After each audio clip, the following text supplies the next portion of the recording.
Jakiś czas temu, gdy wrzucałem info o tym, że udało mi się kupić Amigę CD32, pojawiły się pytania, po co inwestować w sprzęt, który w zasadzie jest jednym z ostatnich, w zasadzie to ostatnim, po którym zaraz nastąpiło bankructwo Commodore i zarazem Amigi. Cóż, dziś rozmawiając z osobami, które siedzą w Amigach, wiele przyznaje, że Amiga CD32 była doskonałym sprzętem, czerpiącym z doświadczenia poprzednich generacji i wiedzy zdobytej na poprzednich komputerach. Amiga CD32 to tak naprawdę Amiga 1200 zamknięta w trochę mniejszym pudełku. Pozbyto się z niej klawiatury i stacji dysków, a w zamian dorzucono napęd CD. Choć ciężko brać CD32 na poważnie jako komputer, to jednak możliwość rozbudowania jej o brakujące elementy sprawia, że można powiedzieć, że to pełnoprawna Amiga 1200, a jeśli zainwestujemy trochę więcej pieniędzy, zamienimy ją w przepotężnego potwora.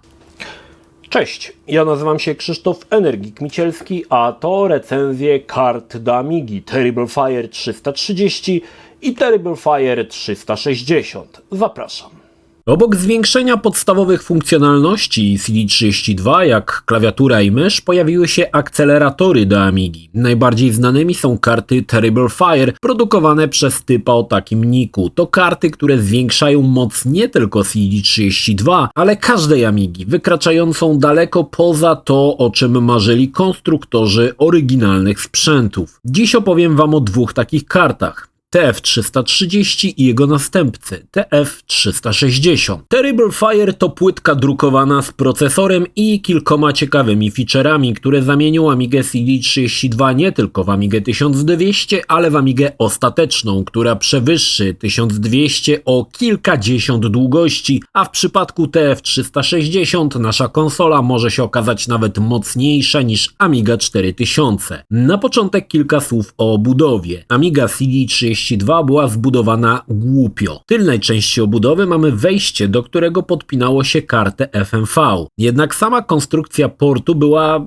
idiotyczna, bo wyjście prowadziło na zewnątrz Amigi, więc aby karta ponownie chowała się do obudowy, wymyślono coś takiego jak riser w kształcie litery U. Oryginalny riser jedynie przenosił kartę z powrotem do obudowy, ale aktualne, customowe risery dorzucają sporo dodatkowych funkcjonalności. Przede wszystkim dodaje wyjście RGB, którego sprzęt był od początku pozbawiony i to dzięki temu możemy uzyskać ostry jak żyleta obraz w grach, bez konieczności korzystania z wyjścia kompozytowego i S-Video. Kolejną funkcją jest dodanie wejścia PS2, aby podłączyć w teorii dowolną klawiaturę PC-tową na tym interfejsie. Jednak z tym jest różnie. Owszem, można kupić oryginalną klawiaturę do CD32 podpinaną pod gniazdo AUX z boku, ale jej cena jest dość absurdalna, bo klawiatura do częstych okazji raczej nie należy. Ja kupiłem małą klawiaturę za 30 zł i śmiga jak marzenie. Pytanie, czy klawiatura jest nam potrzebna? Jeśli chcesz korzystać z pełnej funkcjonalności karty Terrible Fire, to tak, ale to zaraz zrozumiesz dlaczego. Niemniej jednym z rozwiązań, choć nie tańszym, jest kupienie przejściówki z amigowego AUX do PS2. Dzięki temu w zasadzie każda klawiatura, jaką podpinałem, nawet taka zwijana w naleśnik za 10 zł od Chińczyka, śmiga jakby to był sprzęt dedykowany. Ale jeśli macie szczęście, to klawiatura podpięta do risera będzie działała w porządku. Warto jednak pamiętać, że koniecznie musi to być klawiatura natywnie posiadająca wejście PS2, a nie przejściówka z USB, bo taka to w zasadzie na pewno nie będzie działać. Przejdźmy do samej karty. Jeśli chodzi o TF330, jest sprzedawana w dwóch wersjach, z czarnym i złotym procesorem. Różnica jest w taktowaniu. Te czarne posiadają zegary o taktowaniu 40 MHz, choć często są podkręcane, a te złote z taktowaniem 50 MHz. No oczywiście przekłada się to na szybkość całego urządzenia. Na pokładzie znajdziemy też 64 MB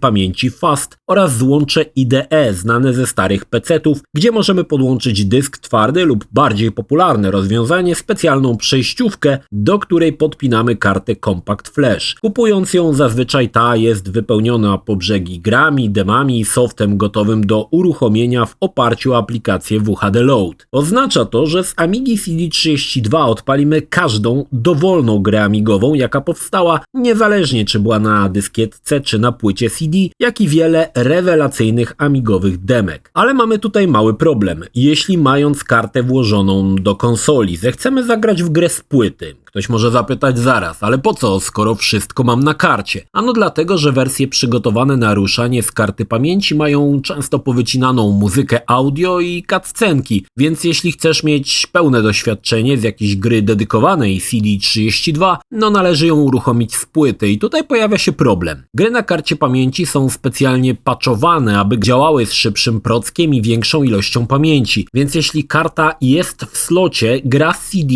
się nie uruchomi. Oczywiście, wyjmowanie karty za każdym razem z konsoli, kiedy chcemy odpalić grę z płyty, wydawało się bez sensu, więc twórca zadbał o to, aby na karcie była specjalna zworka, która kartę wyłącza. Choć zworka jest wciąż w środku konsoli, możemy wypuścić sobie takie oto specjalne przedłużki. Ale jest tutaj jeden maleńki problem. Na TF330 ta zworka nie działa. Karta ma buga, który uniemożliwia jej wyłączenie i od lat nie jest to naprawione i pewnie nigdy nie będzie. Pamiętajmy, że karty Terrible Fire to samorób, wykonany przez pasjonata. To nie jest komercyjny produkt, który możesz sobie kupić i oddać na gwarancji. Dlatego w świetle powyższych problemów czujcie się ostrzeżeni. Jeśli jednak odpalanie płyt macie gdzieś i liczy się tylko odpalanie gier z karty, to spoko. Ale jeśli zamarzy wam się uruchomienie gry z płyty, no to trzeba niestety wyciągnąć całą kartę z konsoli. Całe szczęście wciąż możemy korzystać z samego Risera i obrazu RGB. Jeśli weźmiemy pod lupę TF360, karta prezentuje się ciekawiej. Mamy tutaj 128 MB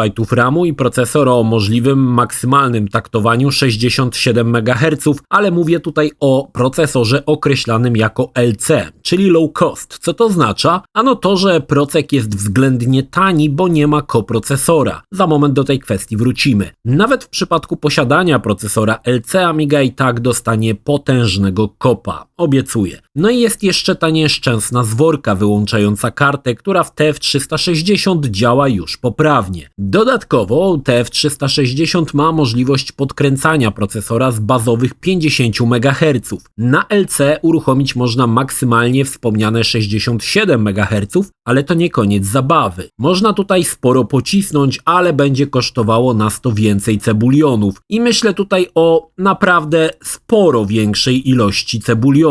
Ale hej, czego się nie robi dla retroklamotów? Po włożeniu karty do tylniego slotu odpalamy konsolę i od razu z karty startuje Workbench i tutaj mały ząg. Z Workbencha możemy korzystać tylko przy użyciu myszki. Każda myszka od Amigi będzie w porządku, jednakże jeśli masz tylko pada do CD32 lub joystick, no to niestety nie dane będzie ci zrobienie nic ponad to, że popatrzysz sobie na Workbenchowy pulpit. Można kupić wiekową mysz trumienkę z kulką, ale będą to potężnie styrane modele i pewnie ich czas i tak niedługo dobiegnie końca. Dlatego tutaj opowiem kilka słów o genialnym projekcie Łukasza Remisa, naszego rodaka, który stworzył nową wersję klasycznej trumienki. Mysz jest bezprzewodowa, laserowa i posiada zamiast kółka element dotykowy i co najważniejsze, mysz działa z każdą Amigą. Rewelacyjna sprawa i dla każdego amiganta produkt Łukasza to must have. Cena, jaką ustalił producent za model bezprzewodowy, to 56 €. Co ciekawe, mysz możesz też używać na PC-cie, bo wciąż ta może działać również w trybie Bluetooth. No dobra, więc masz mysz, odpaliłeś Workbencha, jeśli do karty masz podpiętą kartę Compact Flash, od razu pojawią się szuflady z grami i z demami pogrupowane alfabetycznie. Jak wspomniałem, gry korzystają z nakładki WHD Load i są specjalnie przygotowane do odpalania programów z karty lub dysku. Wystarczy kilka klików myszką i już możemy grać. Co ciekawe, gry są zmodowane tak, aby działały bez potrzeby wymiany dyskietek, co jest w miarę oczywiste, ale dla niektórych takie rozwiązanie zabiera sporo z retro klimatu i wachlowania dyskietkami kilka razy podczas dogrywania. Ej, no dobra, a co jeśli chciałbyś dodać na kartę jakiś nowy soft lub gry, których na karcie z jakiegoś powodu nie ma? Podpięcie karty do PC-ta jest skazane na porażkę, bo Windows nie zobaczy partycji amigowej. No cóż, sprawa jest trochę bardziej skomplikowana, ale się da. Wypinamy kartę Compact Flash, podpinamy ją do czytnika kart w PC-cie i z karty bootujemy emulator Amigi WinUAE, gdzie jako dysk ustawiamy naszą kartę Compact Flash, a folder, z którego chcemy przenieść na przykład gry, ustawiamy jako folder dodatkowy. W Wtedy też bez problemu możemy instalować i zgrywać gry, których brakuje, czy nawet uaktualnić sobie na przykład Workbencha. Wymaga to trochę doczytania, aby nie spitolić sobie systemu,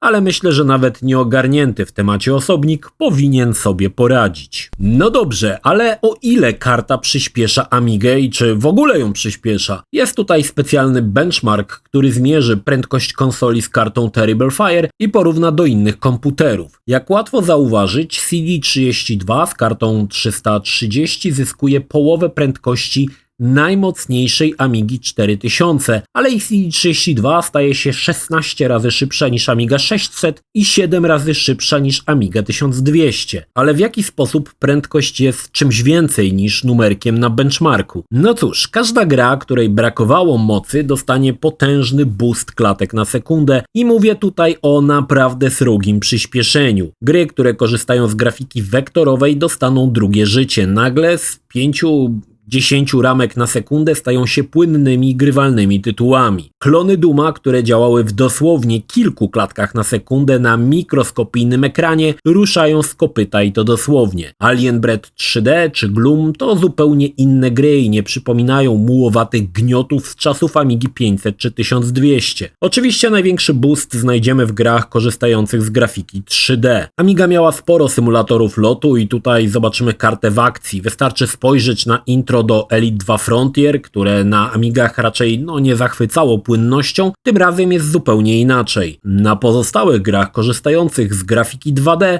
nie zobaczymy większych zmian poza szybkością ładowania. Co ciekawe, działa wreszcie PC-towy Doom, choć tutaj akurat na karcie mam drugą część, ale i tak, Doom był świętym graalem amigowców, choć płynność pozostawia trochę do życzenia, ważne, że działa i można bez najmniejszych problemów grać, podobnie jak na PC-tach w latach 90. Co ciekawe, odpala się też Quake, ale tutaj proszę zwrócić na moją semantykę. Odpala się, bo o graniu lepiej zapomnieć. Gry to nie wszystko. Amiga miała potężną scenę demową, na której wielu znanych muzyków, grafików i koderów zaczynało swoją przygodę. Dema również dostają spory boost. Za przykład niech posłuży dość zaawansowane demo Brain Cell z 1995 roku od grupy Union, które zachwyca zaawansowanymi efektami. Ale no cóż, oryginalnie nie działało zbyt płynnie. Tym razem zyskuje nowe życie i odbiór samego demka jest zupełnie inny. Płynne efekty robią robotę. Słynne Starstruck również zachwyca efektami i przygotowaniem. Wiele z dem korzysta z dodatkowej pamięci na karcie i bez tej pamięci wiele z nich jest wręcz niemożliwe do uruchomienia. Dość powiedzieć, że te najlepsze dema wyglądają znakomicie i robią spore wrażenie, a to tylko kilka pierwszych produkcji z brzegu. Amiga liczy sobie setki, jeśli nie tysiące scenowych produkcji, które można obejrzeć w nowej jakości. Nine Fingers czy Technological Death zyskują zupełnie nowe życie. A jak sprawa wygląda z jakością obrazu? CD32 miało tylko wyjście kompozytowe i S-Video, a teraz dzięki karcie dodatkowo mamy RGB i no cóż, przy odpowiedniej konfiguracji OSSC lub RetroTinka w zasadzie obraz jest nieodróżnialny od grania na emulatorze. Jest ostry, kolory są żywe i wszystko wygląda po prostu super. Jeśli skorzystamy z RetroTinka, nie ma problemu, aby użyć na przykład wyższej rozdzielczości chociażby w Workbenchu. Na koniec zostawiam jeden z problemów, który mnie niezwykle mierzi. Jest nim samo wykonanie, w tym wypadku Risera, bo karta i tak jest w środku. Po wrzuceniu wszystkiego w Amigę Riser straszy gołymi stykami. Owszem, można sobie wydrukować specjalną zaślepkę, ale za kartę i Riser się dość sporo płaci, więc wydaje mi się, że takie rozwiązanie typu zaślepka powinno być od razu w pakiecie. Here comes a new challenger! Oto procesor Motorola 680-60 w rewizji 6 o zawrotnej prędkości 50 MHz. Niemal słyszę, jak amigowcy przełknęli ślinę i wstrzymali oddech. Zwykli śmiertelnicy jeszcze nie bardzo wiedzą, o co chodzi, więc tutaj szybkie wyjaśnienie. Jest to najwyższa wersja procesora Motorola 68K, architektura zbliżona do procesorów Pentium, choć tak naprawdę wolniejszy od niego niemal trzykrotnie. Pojawiły się 3 wersje tego procesora. LC, co jest skrótem od low cost, czyli tańsza wersja bez koprocesora, EC, nie posiadająca żadnych dodatkowych funkcji i wersja z wszystkimi wypasami. Rewizja 6 jest najbardziej poszukiwaną z kilku powodów. Jako jedyna posiada koprocesor oraz jednostkę do zarządzania pamięcią MMU i do tego świetnie się kręci. Na dobrym chłodzeniu nawet do 133 MHz, ale tyle na Amidze i tak nie osiągniemy. Jako że jest to bardzo rzadki procesor, cena za niego jest absolutnie absurdalna i proponuję usiąść. Koszt procesora 680-60 w rewizji 6 wynosi ponad 3000 zł. Tak, nie przesłyszeliście się. Procesor o prędkości 50 MHz kosztuje ponad 3000 zł. Dlaczego? Jako że procek jest niezwykle poszukiwany, wszelkie aukcje zalała fala fejkowych procesorów, które są zwykłymi Motorolami, tylko ze zeszlifowanym nadrukiem albo wręcz z nadrukowanym fałszywym oznaczeniem, a jedynym sposobem, aby zobaczyć, czy faktycznie to oryginalna Motorola V6, no to go odpalić i zobaczyć, czy ma wbudowany koprocesor. 99,9% osób, które szukają tych procesorów, to amigowcy, którzy chcą dopalać swoje sprzęty przy użyciu tego właśnie CPU i to w zasadzie jedyni kupcy tychże jednostek. Jednakże, posiadając V6 możemy być pewni jednego. Nic szybszego w naszych Amigach już się nie znajdzie. O jakiej wydajności mówimy? W testach syntetycznych na standardowym taktowaniu moja CD32 wsparta Motorola V6 jest ponad 2 razy szybsza niż najszybsza Amiga 4000, 30 razy szybsza niż Amiga 1200 i 71 razy szybsza niż Amiga 600, a mówimy tutaj o standardowych 50 MHz. Tak, CD32 zmienia się w potwora, w zasadzie w tym momencie to Amiga CD32 ostateczna i nic lepszego się z niej nie wyciśnie. Dla chętnych, którzy chcą wybulić ponad 3000 zł na procesorek o prędkości 50 MHz, mam ostrzeżenie przed chińskimi sprzedawcami na eBayu. Bardzo często trafiają się tam fejki i w wielu przypadkach są to zwykle wyrzucone pieniądze. Pytanie, czy warto w kartę inwestować? Cóż, rzecz nie jest tania. Za TF330 z prockiem 50 MHz i kartą pamięci zapłacimy około 900 zł. Do tego trzeba dokupić riser za kolejne 200. Za TF360 z prockiem LC wydamy około 1400 zł plus riser, który może być też tym od TF330. Jeśli zamarzy nam się Motorola z koprocesorem, zabawa wyniesie ponad 4000 zł. To zdecydowanie za dużo jak na urządzenie, które w zasadzie dorzuci nam kilka funkcjonalności i dopali samą Amigę. Pytanie, którą kartę wybrać, zależy od tego, jak dużym jesteś świrem. Umiarkowanemu świrowi starczy TF330. Osobom całkowicie normalnym w ogóle to będzie zwisało, bo przecież wszystko można odpalić za darmochę na emulatorach, ale to nie do nich jest skierowany ten film. Jeśli zależy Ci na szybkości i najlepszej płynności odpalanych gier, TF360 jest produktem dla Ciebie. Nawet na zwykłym procku LC lub EC zyskasz więcej klatek niż na TF330, ale i samo TF330 jest dla wielu, myślę, spokojnie wystarczającym rozwiązaniem. Tak czy tak, dla fanów i posiadaczy CD32 w mojej opinii Terrible Fire to jednak jest must have. W zasadzie masz całą bibliotekę gier z Amigi w zasięgu ręki, bez problematycznego zmieniania dyskietek, wyjście RGB, możliwość podpięcia dysku lub karty, podpięcie klawiatury i wreszcie naprawdę konkretny boost konsoli i to przemawia za kupnem TF330 lub TF360 i korzystaniem. I nie da się ukryć, że to rzecz absolutnie niszowa, ale w zamian dostajecie w zasadzie wszystkie Amigi w jednym i jak dla mnie jest to wystarczający powód, aby zostać turboświrem i szczęśliwym posiadaczem Terrible Fire 330 i 360 z Motorola V6. Na koniec dodam, że karty tego typu są dostępne niemal dla każdego modelu Amigi. Jeśli film Ci się podobał, zachęcam do subskrypcji lub wsparcia mojego kanału na portalu patronite.pl. Film o podobnej tematyce znajdziesz tutaj, natomiast z drugiej strony znajdziesz film wygenerowany przez platformę YouTube. Zachęcam również do odwiedzenia moich social mediów, grupy Energikowcy na Facebooku oraz serwera Discord. Linki jak zwykle w opisie.